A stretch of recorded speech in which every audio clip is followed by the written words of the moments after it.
Hello everybody, this is HD Shapes here. I'm back with the video. Hope this finds you well and in good spirits. So I will do a little trigger warning here at the beginning of this video that I am going to be talking about death, mortality, things like that in this video. And so if that's going to bother you, please don't watch this video. Feel free to click out. I won't take offense. So on that note, this week some of us found out via a couple forum posts that Dan of Australian Private Reserve passed away.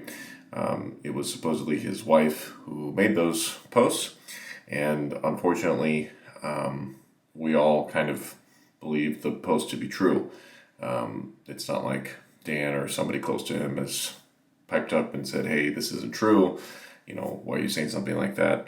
So I think the longer time goes on, the more that we'll be kind of willing to accept this news.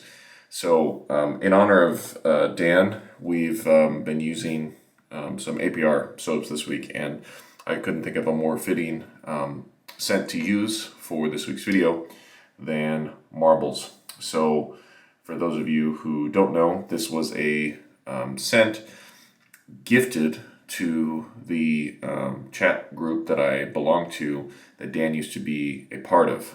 He gifted this to us at the end of 2019, and it is, and Noble Otter provided the soap and splash, and also there's a fragrance that I don't own. This is a tobacco cherry kind of scent, and Dan told us that it was the same sort of scent as Fenchurch, which is one of his more popular scents. However, he used higher quality fragrance oils for this particular scent. So it was extremely generous, of course, for Dan to gift this to us. We didn't pay anything for the soap and splash except for the shipping. So the way it worked was Dan, I think, sent the fragrance oil to Noble Otter. They actually manufactured the soap and whatnot, and then we just paid the shipping cost from Noble Otter to our door, which back then was like $7 or $8, which obviously is nothing for a scent of this quality. And then if you wanted, there was a shorter list of if you wanted to buy the fragrance like I was talking about, and even that was like $30 or $40, which was much less than he could have charged for it. Anyway, we'll talk more about Dan as we go, but I figure let's move along here. So the scent is still super strong. It does have those stearic spots, which is where I believe the stearic acid just separates from the soap. Don't let that worry you. Lots of Noble Otter soaps have done this to people in the past, and they still work totally fine. So we'll be using Marbles. Dan really liked nice shave gear, to put it in a simple way. So I thought I would use the Wolfman WR1 0.80 gap on the Darwin handle. He had a pretty good collection of Wolfman razors. And another thing he liked to use and collect was he had a good amount of decoration grooming brushes. So this is the B8 Randy Watson that I'll be using today. So let's go ahead and start loading the soap. I've used this a couple times this week, and I'm pretty sure this is the V2 Noble Otter base, which I never really had too many complaints about. I didn't think there was as much of an upgrade from 2 to 3 as there was from 1 to 2, but anyway, yeah, it's been kind of a sad week. We've been thinking about Dan, and he was definitely a guy that love or hate kind of thing. He always spoke his mind, and if you were on his bad side, Lord help you, he would tear you apart sometimes with words, often in public shaving forums. But if he liked you, he would often be very generous. He, other than just his company, his online company, if you will, that I enjoyed for I don't know, 6 months, a year, when he was very active. But beyond that, I feel like I learned a lot about perfume and like fragrance history, if that makes sense. My favorite thing that he would do is he would come into chat and start talking about various animal musks. I'm sure I've mentioned that in some of these videos before, but he would come in and start talking about civet and how, this is how you originally would procure civet, and then now these are the synthetic options, and it would be very detailed. And so anyway, those are my fondest memories of him. And it's a interesting thing that I've been wondering, unrelated to this. I heard last week that a friend of a friend went through a rather tragic sort of accident, and that friend of a friend is not dead, but they are significantly disabled now. And it got me thinking about that time-old question of, what's the difference between somebody who is like legally dead, medically dead, and someone who is perhaps still alive but brain dead or something like that. It's something that I think people are going to be arguing about forever, and I don't mean to take one side or the other, but I couldn't help but compare that to sort of what we've been dealing with Dan, and that he has been MIA for a while now. We hadn't really heard from him. Even people who were very close with him and had some of his personal contact info, they hadn't really heard from him either. And I don't know if I regret, but I've considered how a lot of us would talk in the preceding months. We would speak as if Dan were legally dead, medically dead, but we didn't actually know that for sure. We just kind of meant that he was out of the shaving hobby, right? And so I guess this is where I will take a little bit more of a stand. But I think in the future, I'm going to try to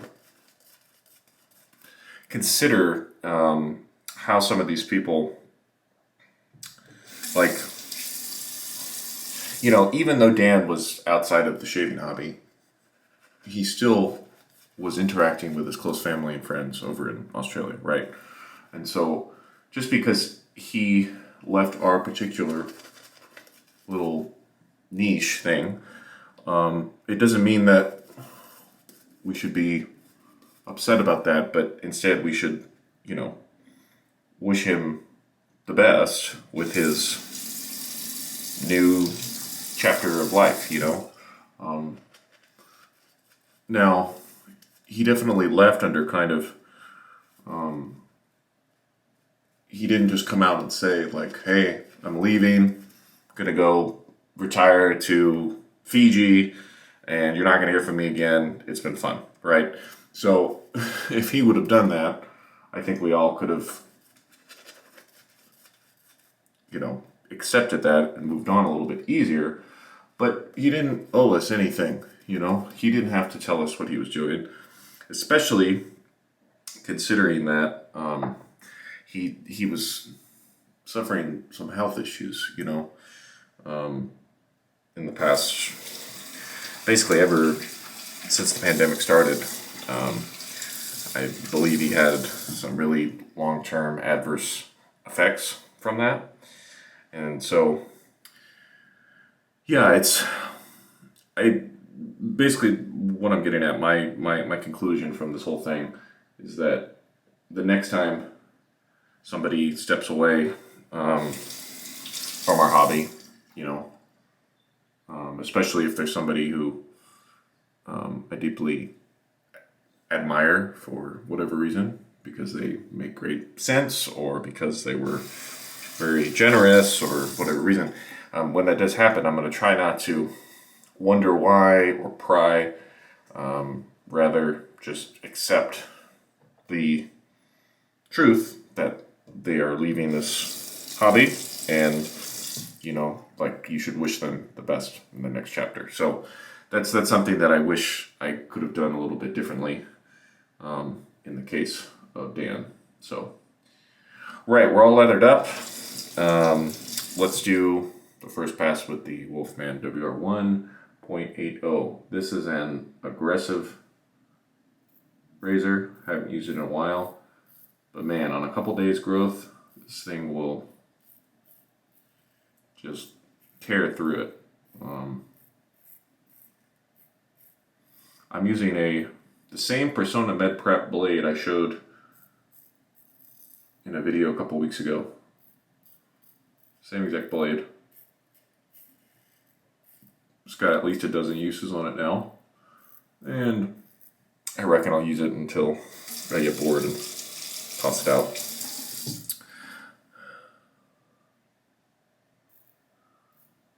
Again, with this WR1, you don't really have to tilt the handle up much at all. You can definitely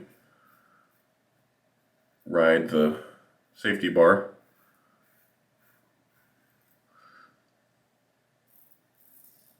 And see the comfortable shave. This is one of the deceptively smoothest aggressive razors I've ever used, if that makes sense at all.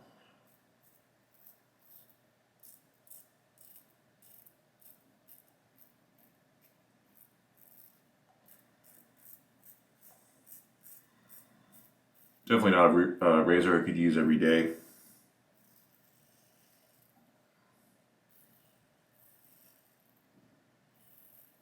Mostly because I like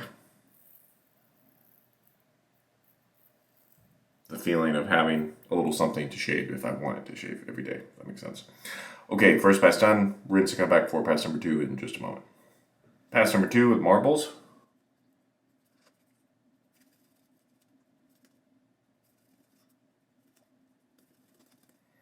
Okay, let's do second pass across the grain mostly with the WR1.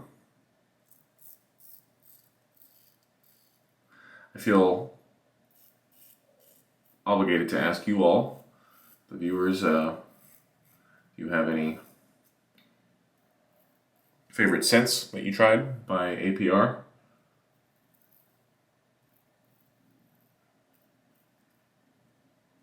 Or any particular interactions with Dan that stand out in your mind? Even if they were not so good, I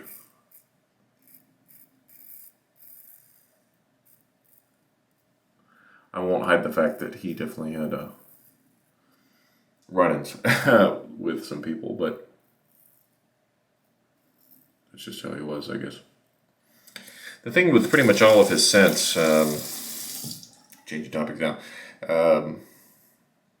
I remember when I first smelled them, 2019, right? Yeah, 2019, maybe in the summer.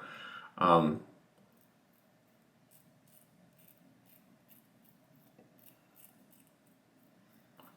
smelled a handful of them,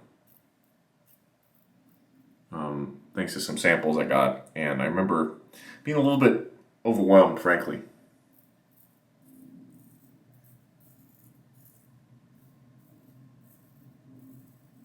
They were strong and kind of complex, but it's definitely a brand where the more you use these scents, the more you can potentially fall in love with these scents. And I really have some favorites under the APR brand, I think because I spent that time with them, but I definitely didn't like them that much at the beginning. So, okay, third and final rinse, and then last pass coming up. third and final pass with marbles.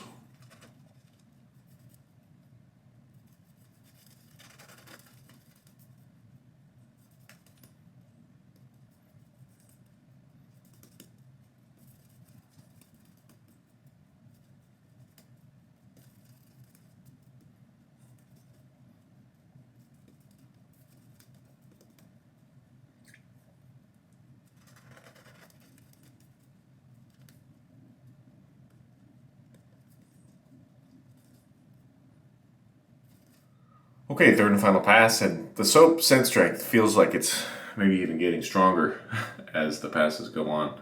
This has got to be 8 or 9 out of 10 to use a number. So I think here, let's see. Yeah, I think going against the grain with this razor,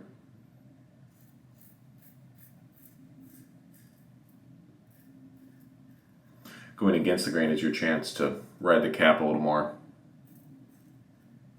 and save yourself some skin. So for a little personal, professional update, why not? We had the first round of people visiting this past weekend. It was really nice to see them. Worked out very well in that, was that Saturday? So Friday I had a pretty light schedule. So I was able to pick my friend up from the airport. We spent all afternoon together. And then in the evening we got dinner. And then Saturday, this is why Saturday it worked out very well. Because I had a short gig, a much shorter gig than usual. And the gig happened to be right next to where my friends wanted to get dinner. So we had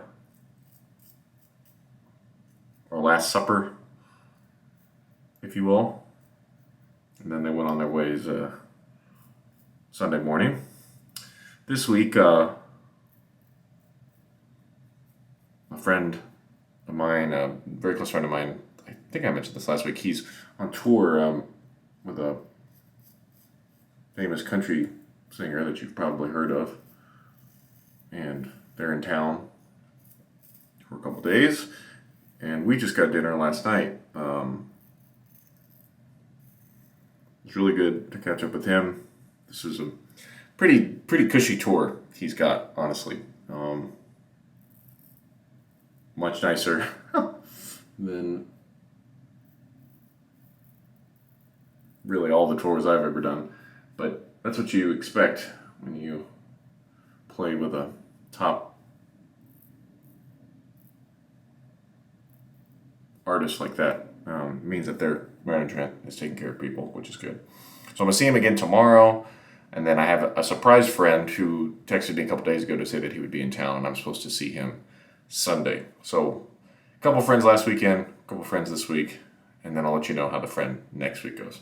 Okay, very close shave, like extremely close. If that's the kind of razor that you need, can highly recommend the WR1.80. So I'll do my final rinse and come back and talk to you over post-shave. Stay tuned. For post-shave, have to do it. You must do it. Matching Marbles Aftershave. As you can see, I've been really nursing it, and I think I'll just have to use Marbles and Raconteur and Carnival. I'll have to use those more in the next year, because this stuff is meant to be used and not just kept in a cabinet forever. And I know how much Dan cared about this scent in particular, and how proud he was to give it to all of us. So yeah, woo, that is a strong scent, but very enjoyable, and like I said, just feel very lucky to have it. So there we go. To recap, the Marbles Aftershave and soap lid and Randy Watson Declaration Grooming B8, and finally the Wolfman WR1 0.8 solid bar razor. Okay, thank you everybody so much for watching. Again, sorry if this was a little darker than usual, but this is sort of my free therapy session, if you will. This talking into this camera and sharing my thoughts. So thank you all for tolerating that. For now, this has been HD Shaves. Take care. We'll see you again next time.